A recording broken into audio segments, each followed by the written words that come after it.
পানি দিয়ে মুখ ধোয়ার উপকারিতা অপরিহার্য। এটি ত্বক থেকে ময়লা, মৃত কোষ ও ক্ষতিকারক ব্যাকটেরিয়া দূর করে ত্বককে রাখে পরিষ্কার ও সতেজ। তবে প্রাত্যহিক পরিচর্যায় একটি গুরুত্বপূর্ণ প্রশ্ন হলো দিনে কতবার মুখ ধোবেন এবং মুখ ধোয়ার জন্য কেমন পানি ব্যবহার করবেন।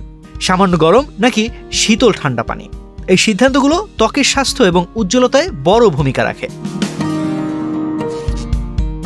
ত্বক বিশেষজ্ঞদের মতে ঠান্ডা পানি ত্বকের জন্য বেশ কিছু সুবিধা নিয়ে আসে।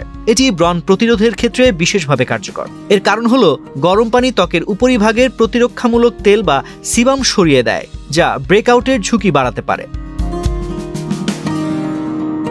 ঠান্ডা পানি ত্বককে আরও বেশি উৎফুল্ল রাখতে সাহায্য করে এবং ত্বকের তেলের মাত্রা নিয়ন্ত্রণে দুর্দান্ত কাজ করতে পারে। বিশেষত শুষ্ক বা ব্রণপ্রবণ ত্বকের জন্য ঠান্ডা পানি বিশেষভাবে উপকারী। ওদের স্বপ্ন পূরণে পাশে থাকতে পেরে আমরা গর্বিত। যদি দীর্ঘস্থায়ীভাবে ত্বক শুষ্ক হয়, তবে গরম পানি ত্বকে সিবামের মাত্রা আরও কমিয়ে সমস্যাটিকে বাড়িয়ে তুলতে পারে। ঠান্ডা পানি রক্তনালীকে সংকুচিত করে, ফলে গরম পানির কারণে হওয়া লালচে ভাব কমায়। বিশেষজ্ঞদের মতে 70 ডিগ্রি ফারেনহাইটের নিচে ঠান্ডা পানি রক্ত সঞ্চালন বৃদ্ধি, এন্ডোরফিন নিঃসরণ এবং ত্বক পুনরুজ্জীবিত করতে সাহায্য করে। তবে ঠান্ডা পানি ব্যবহারের একটি অসুবিধাও আছে।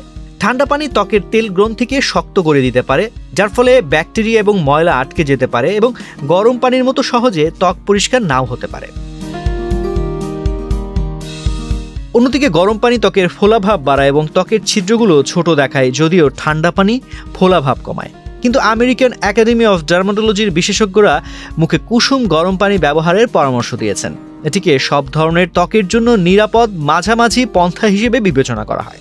অতিরিক্ত গরম পানি ত্বকের সুরক্ষামূলক তেলগুলোকে সরিয়ে দেয়, যা আর্দ্রতা ধরে রাখতে অপরিহার্য। কুসুম গরম পানি ব্যবহারের সুবিধা হলো এটি ত্বকের যত্নের প্রসাধনী ও ময়শ্চারাইজারগুলোকে আরও ভালো শোষণে সহায়তা করে। মুখ ধোয়ার ফ্রিকোয়েন্সি প্রসঙ্গে বিশেষজ্ঞরা দিনে 2 বার মুখ ধোয়ার পরামর্শ দেন, একবার সকালে এবং একবার রাতে। এর চেয়ে বেশিবার মুখ ধোয়া হলে ত্বক শুকিয়ে যেতে পারে এবং জ্বালা সৃষ্টি করতে পারে। যেহেতু ঘুমানোর বালিশে উদ্বেগজনক পরিমাণে ব্যাকটেরিয়া থাকতে পারে, তাই সকালে মুখ ধোয়া ত্বকের যত্নের জন্য অনেক গুরুত্বপূর্ণ। একইভাবে সারাদিনের রোদ, ধুলোবালু এবং মেকআপের কারণে দিন শেষে বাড়ি ফিরে ভালোভাবে মুখ ধোয়া অবশ্যই অত্যাবশ্যক। তানজির রহমান, বাংলাদেশ প্রতিদিন।